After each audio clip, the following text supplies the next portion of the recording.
बच्चों, आज के क्लास में हम लोग क्लास 6 का सब्जेक्ट ज्योग्राफी का first chapter the earth in the solar system के बारे में पढ़ेंगे। बच्चों, इस चैप्टर में हम लोग ब्रह्मांड में जितने भी सेलेस्टियल बॉडी उपस्थित है सभी के बारे में एक एक करके जानेंगे। तो बच्चों, सबसे पहले हम लोग जान लेते हैं कि ब्रह्मांड क्या होता है, यूनिवर्स जिसको हम लोग बोलते हैं वो यूनिवर्स क्या होता है। तो बच्चों, क्या लिखा हुआ है देखिएगा, everything that exist in the space is part of the universe. जितने भी मैटर, जितने भी वस्तुएं आप देख रहे हैं या टेलीस्कोप से देखा गया है वे सभी यूनिवर्स के ही हिस्से हैं, वो यूनिवर्स के ही पार्ट हैं।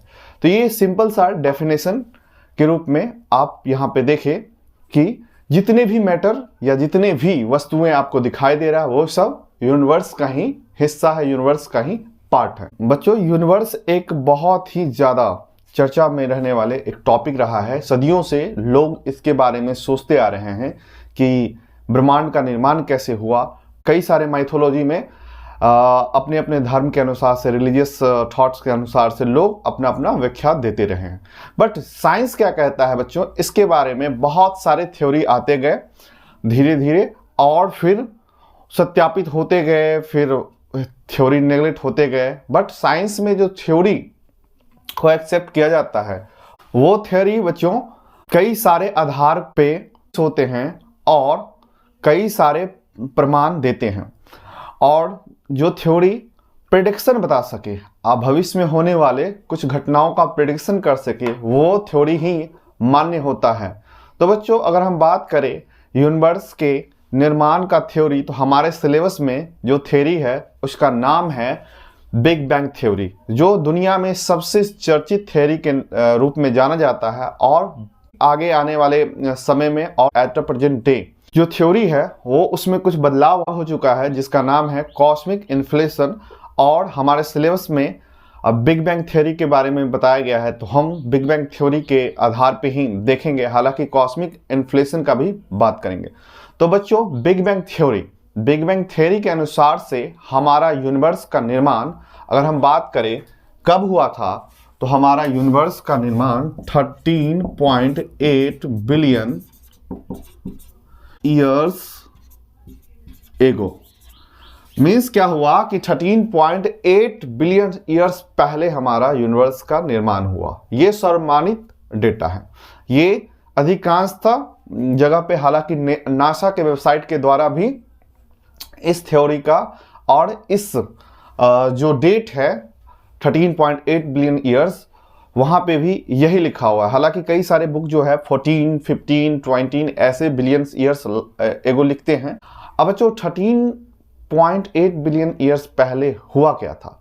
बच्चों, अगर हम बात करें यूनिवर्स के निर्माण का कैसे हुआ, तो यूनिवर्स का निर्माण के बारे में बिग बैंग थ्योरी के अनुसार से बताया जाता है कि जितने भी मैटर, जितने भी लाइट, ग्रेविटेशनल फोर्स, यहाँ तक कि टाइम भी एक सिंगुलैरिटी में कंसंट्रेटेड था। और इस सिंगुलैरिटी में कुछ ही सेकेंड के दरमियान क्या होता है, बहुत बड़ा धमाका होता है। और जिससे क्या होता है कि चारों ओर मैटर क्या होते हैं, स्कैटर कर जाते हैं और चारों ओर मैटर फैलने लगते हैं। और इस बिंदु का नाम क्या दिया गया बच्चों, इस जो पॉइंट का नाम दिया गया है सिंगुलैरिटी। अब अगर हम बात करें इस पॉइंट का टाइमिंग क्या था, तो उस समय टाइम लिखा जाता है 0 था। सिंगुलैरिटी में जब एक्सप्लोजन हुआ तो उस समय टाइम 0 था। अब कुछ ही सेकंड के बाद क्या होता है, कुछ ही सेकंड के बाद प्रोटॉन और न्यूट्रॉन का निर्माण होता है। प्रोटॉन और न्यूट्रॉन का निर्माण होता है। और इसके बाद बच्चों, अगर हम बात करें 3 to 20 मिनट्स में, तो 3 to 20 मिनट्स में जो लाइटर एलिमेंट है हाइड्रोजन और हीलियम का निर्माण हुआ।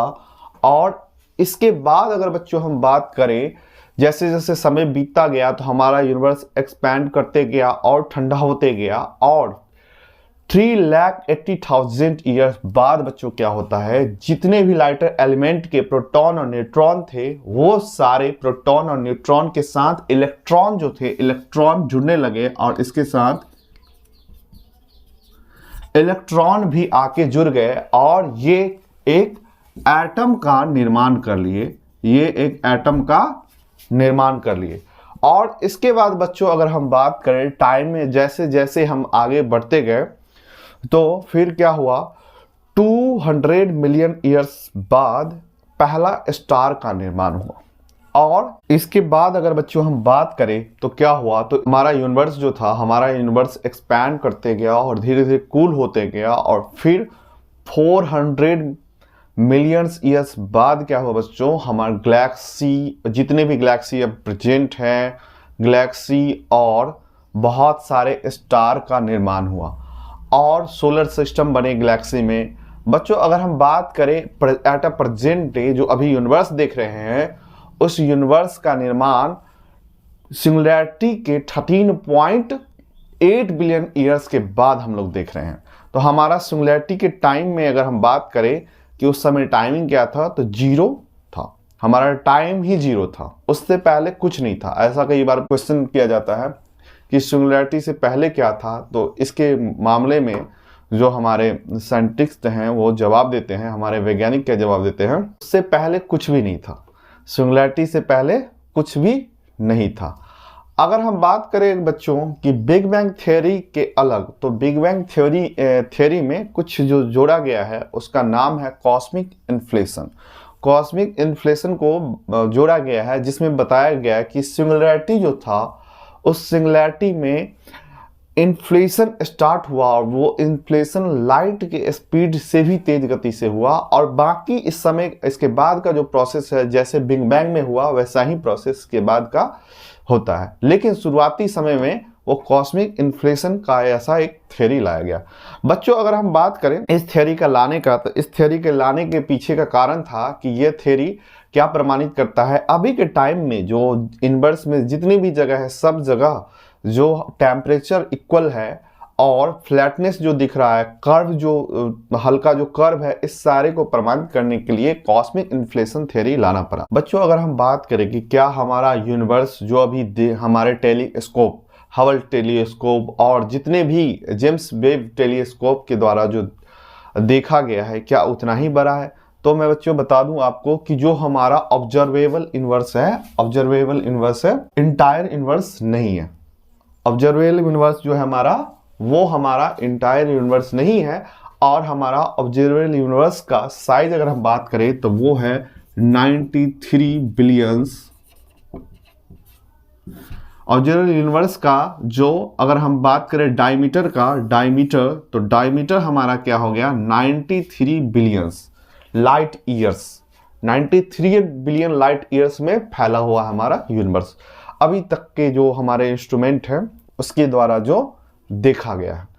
अगर हम बात करें बच्चों बिग बैंग थ्योरी ही इतना सम्मानित क्यों है, तो बच्चों इसके बारे में जो भी हाइपोथेसिस में, जो भी थ्योरी में लिखा गया था, वो थ्योरी में जो भी बातें बताया गया था, वो थ्योरी प्रूफ हो चुका है बच्चों। जैसे कि हबल टेलीस्कोप के द्वारा जो एडविन हबल साइंटिस्ट थे, उनके द्वारा जब यूनिवर्स का कई सालों तक ऑब्जर्व किया गया तो उसमें पाया गया जो बिग बैंग के समय जो कॉस्मिक माइक्रोवेव बैकग्राउंड रेडिएशन जो उत्पन्न हुआ था, उसका अभी भी प्रेजेंट होना ये बताता है कि बिग बैंग थ्योरी हमारा एक सही थ्योरी माना गया है। बच्चों अगर हम बात करें इसके अलावा, तो इसके अलावा भी एक प्रमाण ये भी है कि जितने भी हाइड्रोजन हीलियम लाइटर एलिमेंट का जो रेशियो है, ये भी इस थ्योरी के प्रमाणित करता है कि जो बिग बैंग थ्योरी जो यूनिवर्स के निर्माण का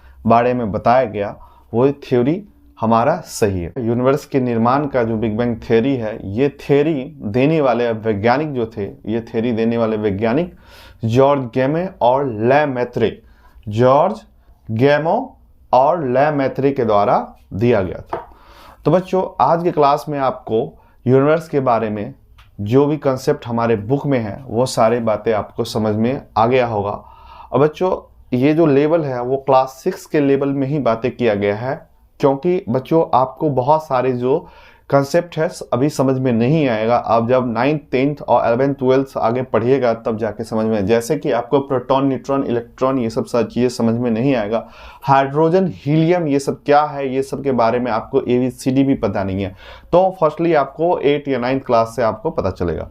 तो बच्चों आगे आने वाले वीडियो में भी हम इसके आगे के जो भी टॉपिक हैं उसके ऊपर डिस्कस करेंगे। बच्चों अगर आपको इस वीडियो को अच्छा लगा हो तो अपने दोस्तों को शेयर कीजिएगा और लाइक कीजिएगा और सब्सक्राइब कीजिएगा। धन्यवाद।